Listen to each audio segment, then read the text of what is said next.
Hola, ¿cómo están? Bienvenidos a un nuevo programa de Voces Presidenciales, un espacio diferente para conocer a los candidatos que quieren convertirse en el nuevo presidente de nuestro país. Mi querida Adriana, ¿cómo estás? ¿Qué tal, Johanna? Así es, conocer esas diferentes facetas, sobre todo aquí en esta alianza con la Universidad de los Hemisferios y también los portales de noticias Contraportada y Tu Voz TV. Los diferentes ámbitos en los que se desenvuelve un candidato los veremos aquí, en Voces Presidenciales. Aquí empezamos.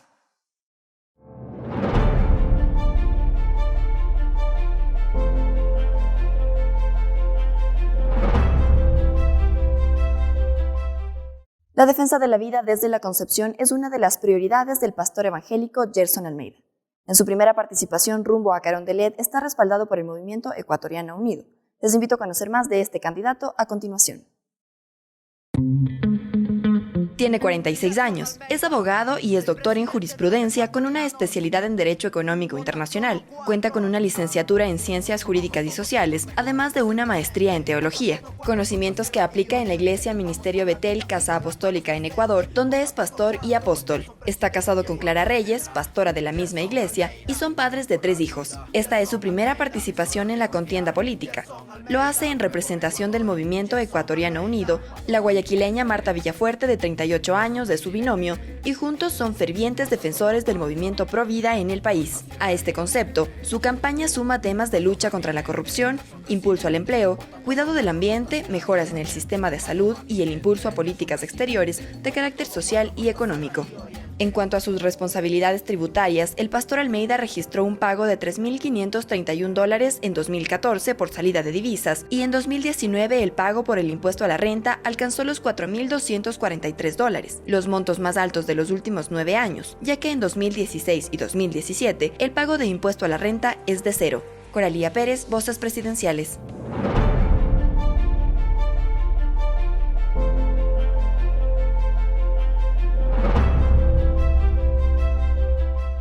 Agradecemos a Coralía Pérez que ha hecho este completo perfil sobre nuestro candidato que ya se encuentra con nosotros. Le damos la bienvenida a Gerson Almeida del Movimiento Ecuatoriano Unido y queremos empezar por ahí. Precisamente en este perfil nosotros podemos destacar que usted no nació en Ecuador, usted nació en Brasil.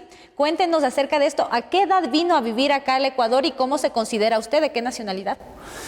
Bueno, muchas gracias. Un saludo siempre cordial para todos. Gracias por el recibimiento muy cordial. Yo efectivamente nazco en Curitiba, Brasil.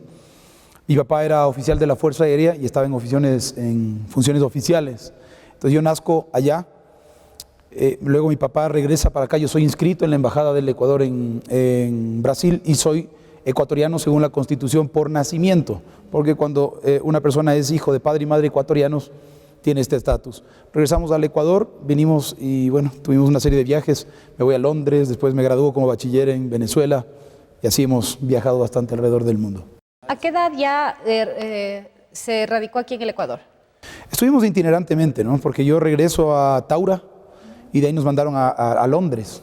Ahí se hizo la adquisición de un avión, una implementación, avión de combate sobre todo, ¿no? Regresamos nuevamente a Taura, Quito, de ahí me voy a Caracas. En Caracas hago un periodo que es el del bachillerato, me gradúo como bachiller, vengo al Ecuador y ahí me radico definitivamente en la universidad y ahí me recibo con todos los títulos que tengo. Bueno, Gerson, reiterar el agradecimiento por haber aceptado esta invitación y es algo poco común que un candidato a la presidencia sea también pastor evangélico. Primero, ¿qué lo motiva a tomar esta decisión de convertirse en pastor y luego cambiar ese mundo tan diferente por el de la política? Bueno, yo también soy abogado, ¿no? Entonces soy lo uno como que tira a la política y lo otro como que separa de la política. Entonces, pero son dos mundos muy diferentes. Y además mi uno formación, relacionado con la corrupción y otro relacionado con toda la honestidad. Justamente eso es el paradigma que se tiene que cambiar, ¿no? Porque la política en realidad no debería tener este mal referente. La política es del mismo nombre que se lo toma, polis, ciudad y ética. De ahí se forma la palabra política, o sea que tiene una base paradójicamente contradictoria. En ese sentido, tratando de rescatar esto, que es el servicio a la polis o a la ciudad o a la nación que a nosotros nos cobija, más toda una serie de acciones que nosotros hemos llevado. En mi caso soy cristiano por convicción, Dios a mí me llama en amor, soy pastor evangélico desde hace 13 años, 22 años de ministro en el Evangelio. Y esto me ha permitido tener un contacto bastante cercano con las personas, realidad social, grupos vulnerables, mujeres maltratadas, adictos, personas que no tienen recursos, etcétera, y también con toda la esfera de la sociedad. Esto de aquí a uno le da a un hombre la capacidad para poder conocer bien el tema y en ese sentido vamos, es un asunto de responsabilidad social. Yo quiero hacerle dos consultas. Primero, si de llegar usted a la presidencia de la República, ¿usted utilizaría esta plataforma para evangelizar? Y menciono esto precisamente porque usted ya ha mencionado en algunas entrevistas del tema de evangelizar. Primero, ¿qué quiere decir con esto? Y segundo, si de llegar a la presidencia, ¿usted utilizaría esta plataforma, que es uno de los poderes del Estado, para hacerlo? No, de ninguna manera. Para evangelizar existe la iglesia, ¿no es cierto? Y para gobernar existe Carondelet, en nuestro caso. La base ética, eso sí es importante, es decir, la cosmovisión y la convicción que tenga un individuo para poder hacer normas públicas, para poder gobernar, es interesante. Vean que hoy lo que le está faltando al país es una fuerte base ética.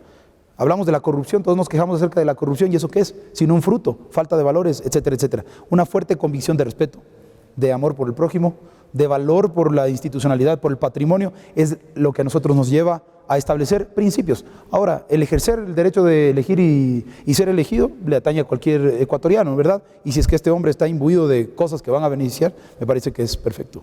Bueno, y hay muchas personas que se preguntan cuál es la relación de Gerson Almeida con el actual presidente de la República y también con su hermano Edwin Moreno, una de las principales figuras del movimiento. Al presidente de la República lo conozco solamente por medios, no he tenido nunca la oportunidad de darle la mano, no es mi amigo, y el hermano del presidente de la República que fundó el movimiento que nos auspicia hoy, en su derecho de asociatividad, no es quien hace llegar la invitación para que yo comparezca, sino el director, que es Fabián Zúñiga, y el secretario, que es Julio Loaiza. Yo llego con una invitación formal porque nosotros tenemos un movimiento que se llama PRO. Nosotros venimos ya trabajando en un asunto Pero electoral. resultaría difícil dividir. Si el hermano del actual presidente es el fundador del movimiento, vamos a poder creer que él va a ser quien va a manejar el lineamiento político. O sea, es como que quedarnos en el mismo gobierno que está actualmente. Por el contrario. Nosotros hemos presentado al Consejo Nacional Electoral nuestro plan de gobierno que se basa en el pragmatismo ético y en base a esos lineamientos que están ya aprobados ante la autoridad correspondiente, nosotros nos desenvolvemos. ¿Cuál es su principal actividad profesional y económica? Es decir, ¿cómo genera ingresos para usted y su familia? Esta pregunta se la hacemos precisamente porque usted es un pastor evangélico y conocemos que hay pastores evangélicos que esa es su única actividad. Entonces queríamos saber cuál es su fuente de ingresos económicos. Bueno, ustedes tienen que conocer, aparte de pastor evangélico, soy también licenciado en Ciencias Jurídicas y Sociales, soy abogado de los Tribunales de la República en libre ejercicio y activo, soy abogado litigante. Soy doctor en jurisprudencia, tengo una especialidad en Derecho Económico Internacional, yo tengo un estudio jurídico a partir del cual desarrollo mi actividad, está plenamente vigente mi actividad, bueno, ahora menos por el asunto de la campaña. También tengo algunos inmuebles que cobro alguna renta, soy empresario también, en esta pandemia me dediqué un poco a la construcción y hoy por hoy estoy dando trabajo a algunas personas para salir adelante. Es decir, soy un poquito inquieto. Bueno, por lo general los candidatos en la política se manejan con la ideología de izquierda, centro o derecha, pero usted nos acabó de hablar del pragmatismo ético. ¿En qué consiste? ¿Qué es la izquierda y qué es la derecha? Es lo que hay que preguntarles a los académicos. Son dos posiciones que surgen a partir de la Revolución Francesa. Y lo más curioso es que los nobles se sentaron a la derecha, los burgueses se sentaron a la izquierda, y así se definió la derecha y la izquierda después de la revolución, ¿no? Hubo un rechazo al rey y entonces los de acá se sentaron y con esas ideas empezaron a decir cosas y esa cosmovisión determinó lo que se conocería más adelante como la derecha y la izquierda. Pero eso realmente lo que ha hecho es dar a luz a naciones occidentales yuxtapuestas, es decir, siempre opuestas en destino y en propósito. ¿Y en qué se basa el pragmatismo ético? Aglutinarlas todas, finalmente, porque la razón de una nación es unir, no dividir. Esta es la técnica más exacerbada de Maquiavelo, divide para gobernar. Nosotros nos unimos, levantamos la virtud política y no nos ubicamos ni en la derecha ni en la izquierda, sino arriba, en la virtud política. Pero más que todo, estas son posturas de lineamientos políticos, es decir, apuntar hacia el socialismo o apuntar hacia el capitalismo. ¿Usted hacia dónde va? No, es que académicamente no son posturas que definen, es al revés. El socialismo, el capitalismo y todos los ismos son actividades exacerbadas de un ejercicio económico que se alinean a la derecha o que se alinean a la izquierda. Nosotros lo que vamos a hacer es quitar todo lo que es ismos. Ismo es una exacerbación. Por ejemplo, no me gusta mucho que se utilice el término cristianismo, sino cristiandad, porque el ismo nos aparta, el capitalismo nos aparta, el socialismo nos aparta. ¿No es cierto? Cuando hablamos de la practicidad ética, el pragmatismo, sí, Quitémonos todo esto de aquí y vámonos para arriba. Aglutinemos, es decir, llamemos todo lo mejor. Estoy de acuerdo con la libre empresa, sí, en la medida que esto no conculque, por ejemplo, a la clase trabajadora. Estoy de acuerdo en fomentar la clase trabajadora siempre y cuando no se grave el capital del empresario. Y eso es lo que somos esta generación. Aglutinemos todo y desarrollemos nuestro país. Amigos, esta es una alianza con la Universidad de los Hemisferios y los portales de noticias Tu Voz TV y Contraportada. Por supuesto, su opinión es muy importante para nosotros, así que síganos en las redes y coméntenos acerca de esta entrevista. Nosotros conoceremos dentro de poco las propuestas del candidato.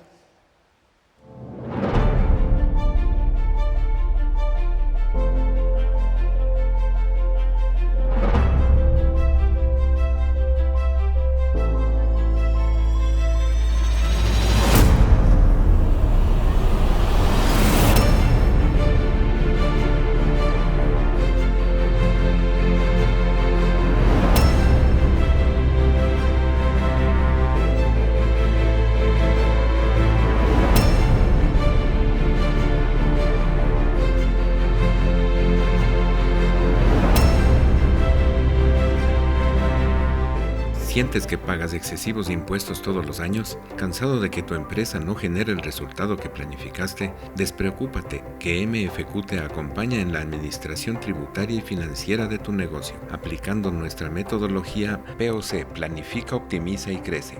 Visítanos, MFQ, vive tranquilo.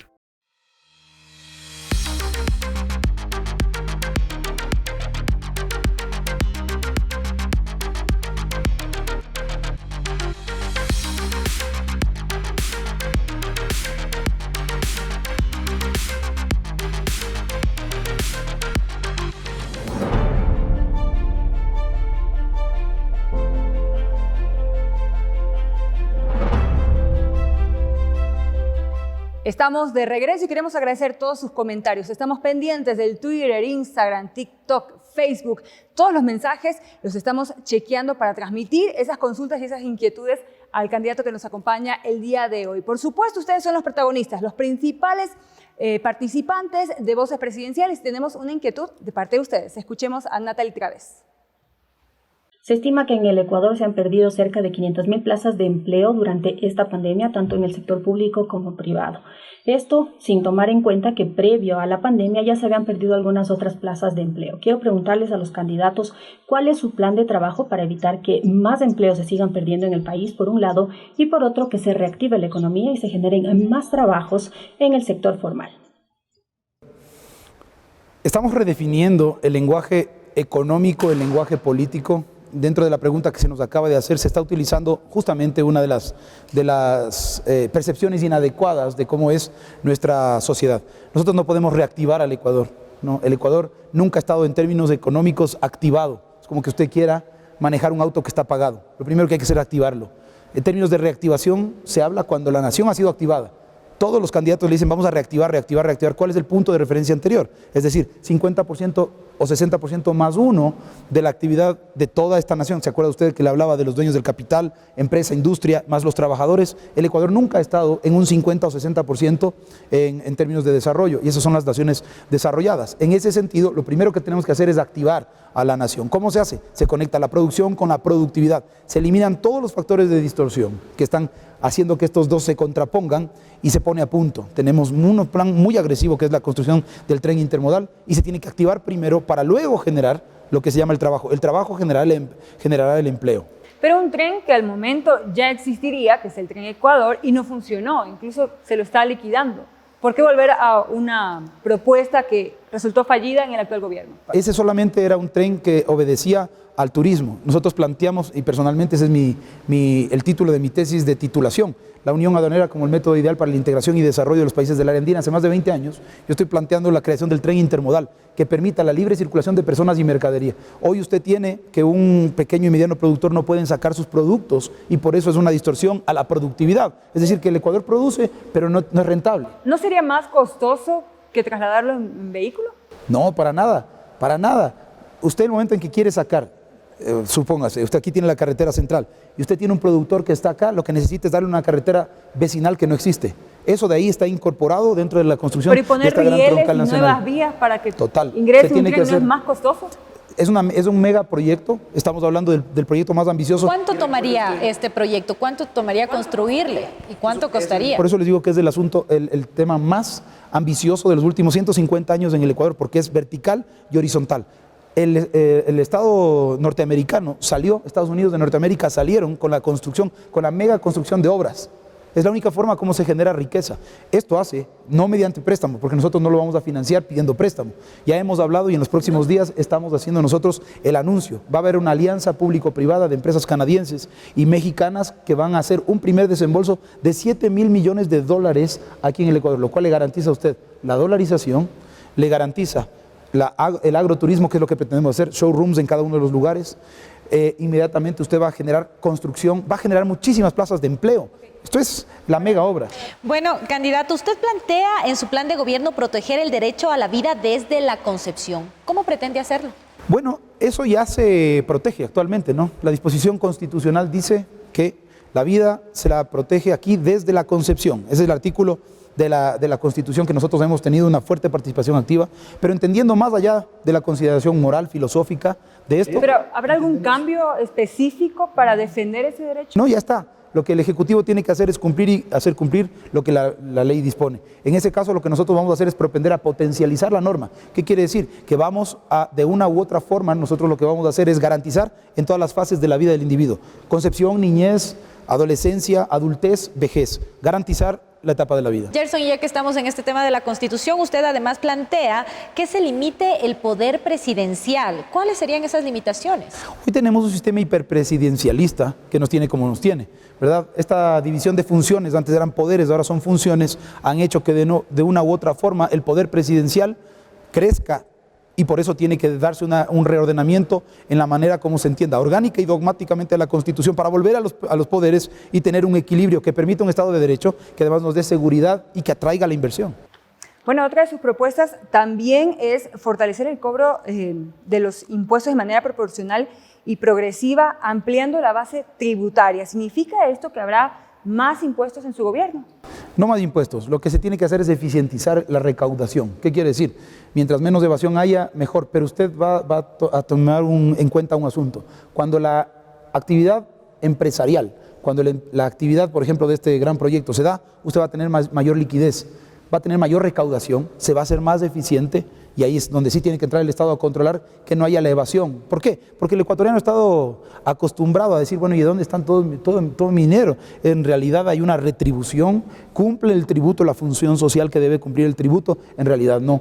Pero cuando el Estado se vuelve promotor de actividad, y esta actividad es honesta y además es ética, obviamente que la conciencia tributaria cambia. Eso es la epistemología del tributo, lo que usted acaba de referirse. En ese momento nos hacemos eficientes y en el caso necesario, solamente en el caso necesario de hacer una corrección a esto de aquí, las tasas tienen que cambiar, pero no con políticas de shock. Gerson, usted en su plan de gobierno plantea reducir el déficit fiscal con la disminución de subsidios de energía. ¿Qué quiere decir con eso? En palabras simples, ¿subir el precio de la luz? No, usted lo que tiene que hacer, se tendría que hacer es canalizar los subsidios, es decir, subsidio energético, subsidio del gas, canalizarlos a las personas que sí lo necesitan, porque no nos olvidemos que el subsidio es un método también de repartición de riqueza, es decir, que cuando el Estado ecuatoriano produce una riqueza, se entiende que el subsidio es para la persona que lo necesita. Hay otros sectores que no lo necesitan y ahí es donde se tienen que canalizar. Así se eliminan a quienes no tienen necesidad de esta ayuda, y a los otros se les tendrá que mantener. Gerson, estamos atravesando una emergencia sanitaria. En la historia reciente del Ecuador, el país no ha vivido una pandemia, es algo realmente nuevo para todos. Se conoce también que no hay disponibles camas de hospitalización en la unidad de cuidados intensivos.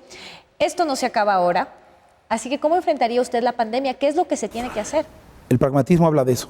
Ser prácticos. Noten ustedes que yo vengo repitiendo esto de aquí no solamente porque queremos decir algo nuevo, sino porque esto es lo que la patria está demandando. Al principio de la pandemia, los mismos organismos multilaterales recomendaban que una ingente cantidad de dinero, 300 millones de dólares, se destinen a la compra de insumos médicos para enfrentar y paliar esta pandemia. ¿Qué fue lo que se hizo? Se honró una deuda. Y eso es un dogma económico que va del lado de la derecha. Si nosotros empezamos a seguir haciendo lo mismo, es decir, endeudándonos para ser más sujetos de crédito y etcétera, no aplicamos practicidad, nuestro país se va al traste. Lo que se tiene que hacer primero es eliminar una de las mayores distorsiones al desarrollo del Ecuador, que es la corrupción. Con eso tenemos un flujo de caja inmediato para destinar a la salud, que tiene que ser parte de un objeto de lo que el Ecuador Pero ¿cómo no tiene. eliminarla si vemos desde la misma asamblea que se reparte en los hospitales, un caso que se destapó en el reciente año que termina? O sea, si nuestros propios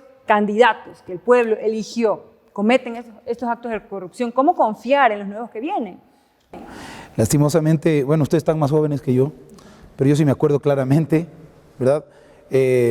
La corrupción viene a ser algo endémico. El rato que nosotros empezamos a sacar valores de nuestra educación, vamos a tener una consecuencia de una sociedad como la que está. Por eso la ética es importante que se incluya en una reforma. La corrección a la corrupción no es tanto coyuntural, que sí la vamos a hacer. Es decir, pesquisar los capitales que se fueron, agravar las penas, viene la reforma legal en cuanto a lo penal, etcétera. Eso se tiene que hacer, pero eso es coyuntural. Lo estructural tiene que ver con la reforma estructural de educación, política de Estado.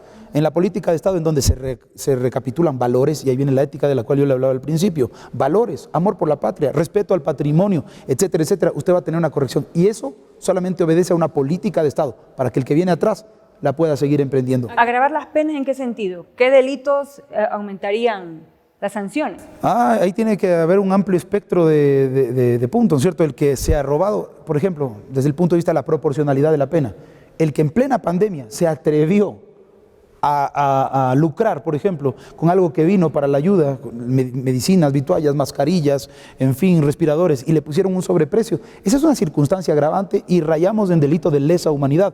Ahí sí se tiene que corregir con toda la firmeza. Se tiene que hacer, vamos a ver, por ahí hay algunas consideraciones del orden moral, hay cadenas perpetuas por delitos de lesa humanidad. La corrupción acepta cuando, no nos olvide que hay delitos que son imprescriptibles y por lo tanto las penas tienen que ser acorde con el espíritu de la prescripción. Bueno, hemos tratado diferentes temas en este programa Voces Presidenciales con el candidato Gerson Almeida, que nos acompaña. Muchísimas gracias por estar con nosotros en esta primera parte del programa. Vamos a regresar en unos pocos minutos. Recuerden que esta es una alianza entre los portales digitales Contraportada, también Tu Voz TV, y el lugar donde nos encontramos en este momento haciendo esta entrevista, la Universidad de los Hemisferios. Ya regresamos.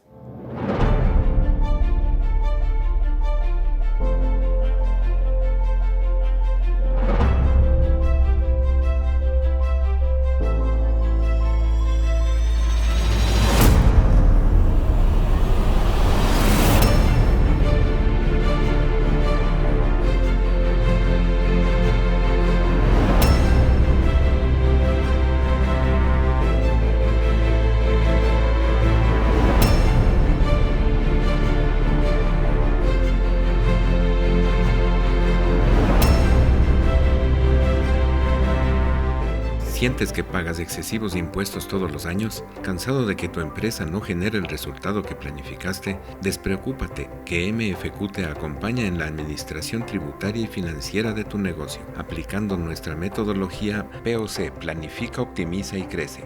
Visítanos, MFQ, vive tranquilo.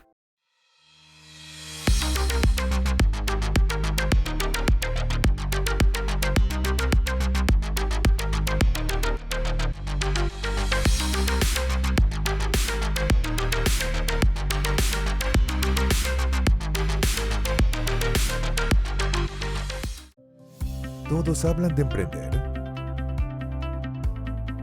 pero ¿te han dicho cómo hacerlo? Emprender no es una ciencia ni un arte, es una práctica constante. Y en InnoBook preparamos para hacerlo de forma correcta. Aprovecha la mejor oferta de campaña y accede a 2 cursos de nuestra escuela de negocios por el precio de 1. InnoBook, innovamos tu forma de crecer.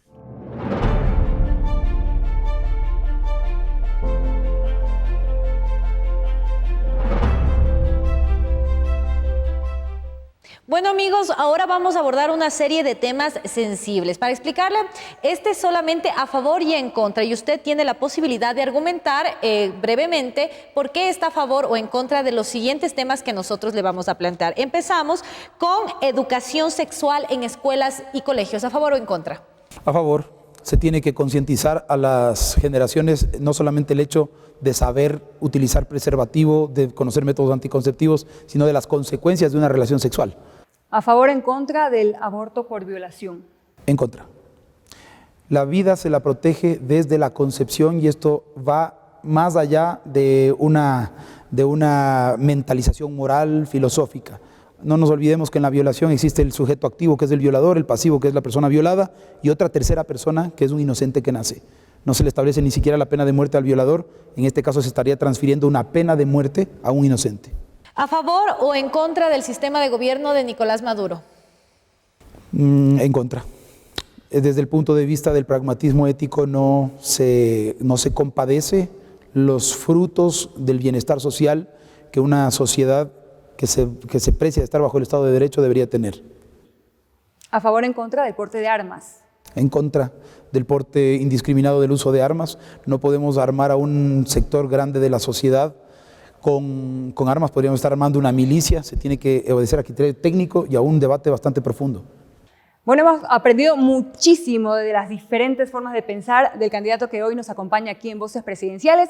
Ahora nuevamente está con nosotros Coralía Pérez, nuestra compañera, nos va a contar un poco del mundo de las redes sociales, de quien nos acompaña el día de hoy.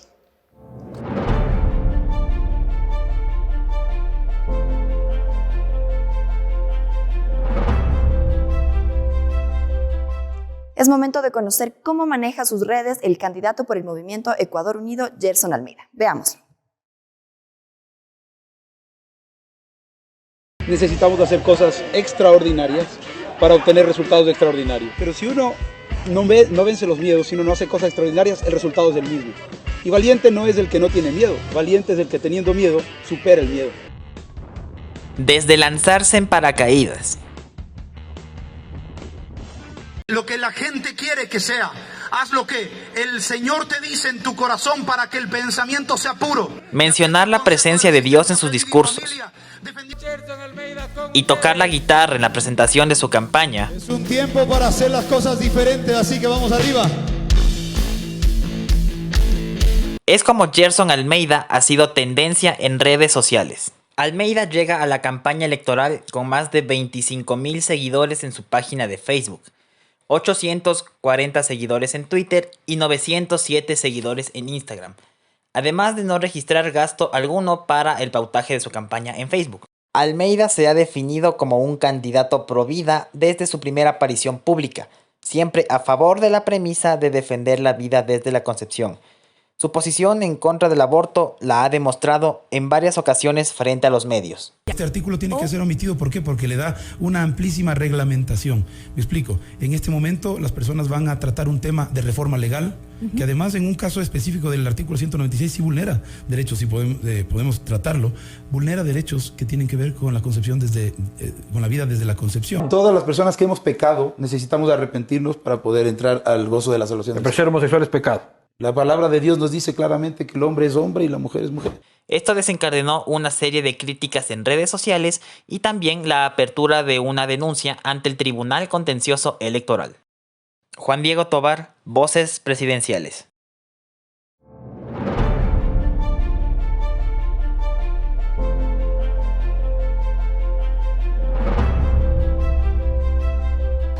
Bueno, Gerson, ese ha sido el video de las redes sociales. ¿Cuál ha sido su papel protagónico en estas plataformas? Yo me quiero referir a dos cosas muy puntuales. Primero, si el tema de lanzarse desde un avión es por la campaña o usted ya lo hacía antes. Quienes me conocen saben que a mí me gusta la adrenalina, entonces yo hago cosas... ¿Ya había hecho esto antes? Yo estuve en el colegio técnico aeronáutico aquí en la ciudad de Quito y hicimos muchísimas cosas, rappel. El lanzarme en paracaídas, caída libre, no lo había hecho. Fue un reto hecho a los muchachos que son influencers. Y claro, cuando hacemos un reto hay que tomarlo y hacerlo. Y hay que hacer cosas extraordinarias para lograr resultados extraordinarios. Así que no es que aprovechamos, pero lo hicimos de acuerdo con nuestra palabra. Bueno, y vemos que le encantan los retos, ¿no? Tenemos uno especial preparado para usted en TikTok, así que no se lo pueden perder. Hemos visto mucha polémica, ha sido usted tendencia por el tema de los deportes extremos, pero también por estas fuertes declaraciones de las posturas que usted mantiene. ¿Cómo reaccionó usted a ver todos esos mensajes de la gente que está en este mundo de las redes sociales? Hay algo que se llama demagogia, y la demagogia viene de demos y gogos, de la misma palabra que viene pedagogía. Demos, pueblo, gogos, el que guía. Entonces ahí aparece como que yo estoy hablando en contra de ellos. Yo no estoy hablando en contra de ellos. Si ustedes ven el reportaje completo, por el contrario, nosotros acogemos a ese segmento de personas. Agradecemos al candidato Gerson Almeida por haber compartido con nosotros en este espacio de Voces Presidenciales. Nosotros, por supuesto, les invitamos a seguirnos en nuestras redes sociales. Así es, también estamos muy contentas de haber sido parte de esta alianza entre los portales digitales Contraportada, Tu Voz TV y, por supuesto, tener ese apoyo muy importante de la Universidad de los Hemisferios. Queremos finalizar este programa con ese reto que ya le habíamos mencionado, el TikTok. Y para eso ya está Coralía Pérez lista para hacer este reto. Así que vamos a ver también cómo le fue.